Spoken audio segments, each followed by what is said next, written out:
Sivga makes good products at competitive prices. They recently released their newest dynamic driver IEM called the Q, or K, or QE.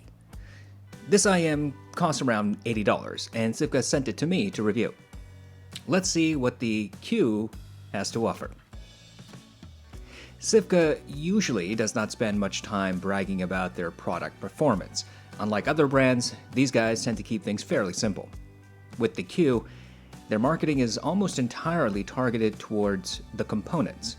The company makes a vague statement about the sound signature, saying that the Q has wide soundstage, natural and powerful bass with extended treble. It's rather difficult to imagine what the Q would sound like given such limited descriptors. Of course, the company does not provide a frequency response graph. Third-party measurements generally show a boosted bass, a fairly noticeable emphasis in the 2 to 5 kHz region, and a steep drop-off around the 11 to 13 kHz area. As for physical design, Sivga did not reinvent the wheel. The Q has a metal housing with wood-etched faceplates. Sivga says that these are maple wood, which does indeed add some character to the overall design. The Q is a fairly large IEM and also a bit hefty. It is approximately the same size and weight as the beefy Moondrop Starfield.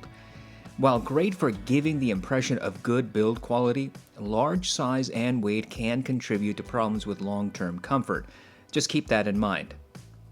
The Q comes with a very nice leather carrying case, several ear tips with either black or white bores, and a 2-pin cable.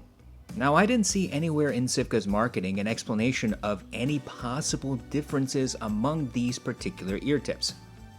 The cable looks and feels quite nice, but does tend to transmit microphonics when rubbed against surfaces. Overall, the Q does not appear to be anything groundbreaking in design or tuning. Beauty is in the eye of the beholder, but I came to like what Sivga did with the aesthetics. Sivga provides some vague commentary about the sound of this IEM.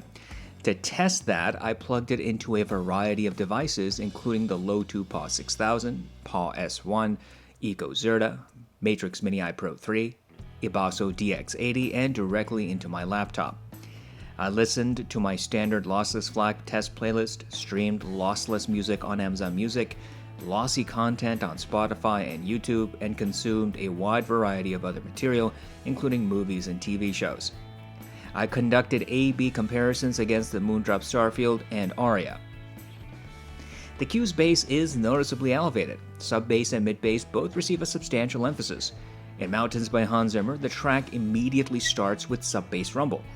A lot of headphones and IEMs cannot reproduce that detail in the low bass. This track is perfect to test a manufacturer's claim about having deep bass with their product, so you should give it a try if you have a chance. The Q let me hear that rumble throughout the track. When the crescendo hit in the middle, the bass was present but did not drown out the other instruments. I have to emphasize that I could not pick out every individual instrument or group set since there seemed to be a little bit of melding overall. The Q's mid-bass and sub-bass remain fairly clear, though there is some bleed-through. Drum hits are hard, impactful, but not pinprick sharp or piercing. In Irodori by Kodo, the Q rendered the various drums loudly, and I could easily differentiate smaller drums from larger ones. The Q also properly placed the drum hits, some at the left, some at the right. Overall bass transients is average, meaning that this is not a fast decay like you might find with planar IEMs, nor is it as quick as you would hear on something more analytical like the Tin Hi-Fi T2. In comparison, both the Starfield and Aria have more bloated, less clear bass. Generally speaking, I thought all these three IEMs tended to have similar bass emphasis, but the tuning resulting in more clarity in the bass region was with the Q. I also believe that the Q had just a little bit more sub-bass emphasis than the Aria and Starfield. Mid-centric elements tend to get a bit overwhelmed with the Starfield and Aria, while those same mid-centric elements stand out more on the Q. Speaking of which, the Q's mids are very present, particularly vocals. This is going to either make people happy or very, very unhappy. Vocals on the Q are quite sharp and sibilant and grainy. There's clearly a 5 to 6 decibel emphasis in the low treble, which gives the sensation of airiness to some female artists, depending on the track and recording methodology. In Orla Gartland's Why Am I Like This, the Q immediately demonstrated how much it favors sibilance and vocal grain. It felt like that Orla's voice was being shoved into my eardrums, and I had to decrease volume to about half of my usual comfort level just to tame the hot vocals. Even with a low volume, those sharp S sounds were present. On the other hand, vocals stand 1 to 2 steps ahead of all instruments, including bass elements. The bass does not bleed into the mids, causing them to sound muddy, and mid-centric elements tend to remain clear throughout. Multiple vocalists tend to be fairly obvious even when layered into the track. Individual tonalities of those respective layered vocalists can usually be heard with little difficulty, other than the pesky sibilants I spoke of, which might be also the reason why you can easily pick them out. The aria and Starfield also emphasize sibilants, but this is not remotely as hot as on the Q. The Moondrop IMs also have less overall mid-centric clarity, and their bass bleeds into the mids. Vocals tend to stand 1 step behind on the aria and the Starfield. I hopped onto the Kiwi Ears Quintet, an IEM I recently reviewed, and realized that the quintet has a sibilance emphasis that's very similar to what I heard on the Q. Clarity and separation was also similar, at least in the mids. The Q's treble is emphasized, but that emphasis remains mostly in the low treble area. Mid-treble actually sounds closer to neutral, but the upper treble has an audible reduction. This renders kind of an unusual soundscape to orchestral tracks. In Scherzo for X-Wings, the Q easily presented the brass and horns, but they seem to be just a bit peaky, more pronounced than what I heard on the aria and Starfield. But some of the other instruments, such as the clarinet and the saxophone and trumpet, had a less clear, almost reduced sound, at least in comparison to the brass and horns. Those who are sensitive to the particular frequencies of these types of instruments might benefit, but obviously there's a trade-off here. In comparison, the aria and Starfield had a more neutral rendition, though also not as clear as that of the Q. Upper treble is a bit clearer on the Moondrop IMs, and instruments do not sound sharp or piercing even at high volumes. The Q's soundstage is pleasantly wide. It is wider than that of the aria and Starfield. The Q's tuning allows one to perceive sounds at the very edges of that soundstage, while the aria and Starfield tend to keep things more centered. Detail retrieval is also perceptibly greater on the Q compared to the aria and Starfield. The Q always presented obvious and subtle details more clearly. Sharp intakes of breaths, multiple vocalists, gravelly vocals, twangs of guitar strings, creaking of wood, whistling of the wind.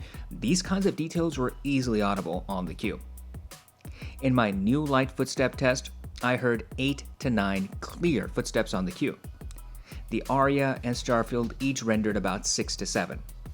I brought back the Tin Hi-Fi T2 in this comparison just to see how it would fare in the detail comparison, and the T2 rendered 9 footsteps. It is a truism that there is such a thing as hi-fi tuning. We hear it all the time with the plethora of new IEMs hitting the market every month. There may be more minor differences here and there, but the grand design is pretty similar across the board. Sivga took that hi-fi tuning, boosted the bass while retaining the clarity and separation, pushed the vocals, and tried to create a gentler upper treble response. That is a different interpretation of a hi-fi tuning, but the foundation is still there. I think there's plenty to like about the Q. Soundstage and detail is fairly impressive given the boosted bass. In my experience, when a tuning has emphasized bass, that comes at the expense of soundstage and clarity, but not so with the Q.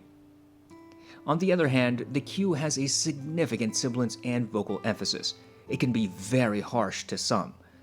The treble is not what I would call neutral or even natural, and some might even complain about an inconsistent treble response, where some instruments sound unnaturally emphasized or unnaturally de-emphasized. But that depends a lot on your personal preferences, the particulars of your physiological hearing limitations, and the tracks you listen to. If you listen to hip hop, the cue might be perfect. If you mostly listen to classical or orchestral, well, the cue might not sound natural enough to you. And of course, treble and sibilant averse people would simply not find the cue remotely useful. However, I think the cue is a very good IEM for the price. It does enough to stand apart from other options.